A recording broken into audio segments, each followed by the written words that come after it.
చేస్తాం, అగ్నిగుండం చేస్తాం. మాజీ మంత్రి కడియం శ్రీహరి కీలక వ్యాఖ్యలు చేశారు. తెలంగాణ సాయుధ పోరాటానికి పేటెంట్ కమ్యూనిస్ట్ పార్టీది కాగా రాష్ట్రాన్ని ఇచ్చింది మాత్రం సోనియా గాంధీ అని అన్నారు. బీసీలకు 42% రిజర్వేషన్ కల్పించడంలో పేటెంట్ ముఖ్యమంత్రి రేవంత్ రెడ్డికి లభిస్తుందని స్పష్టం చేశారు. 12 ఏళ్ల కాలంలో ప్రధాని మోదీ తెలంగాణకు ఒక్క జాతీయ సంస్థ గాని ప్రాజెక్టు గాని ఇవ్వలేదని ఆరోపించారు.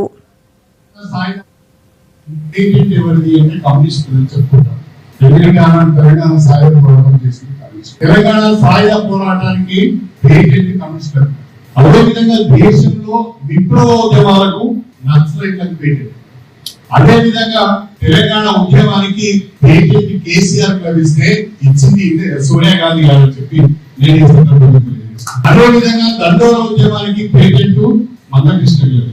రేపు బీసీలకు 42% రిజర్వేషన్ కల్పించవలసిన పరిస్థితి వస్తుంది. బీసీలకు 42% రిజర్వేషన్ లభిస్తుంది. దానికి పేటెంట్ రేవంత్ రెడ్డి గారు.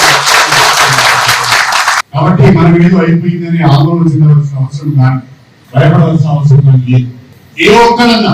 ఏ ఒక్క రాజకీయ పార్టీ అయినా ధైర్యంగా ముందుకు వచ్చి మేము బీసీల 42% రిజర్వేషన్ వ్యతిరేకమని చెప్పగలిగే మగాడు పార్టీ ఉందని అర్థమైతే 42% బీసీలకి ఇవ్వవలసింది అని ప్రతి ఒక్కరు అంటున్నాడు.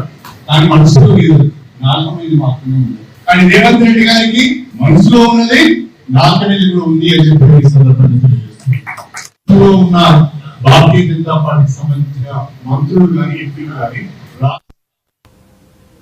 BJP MP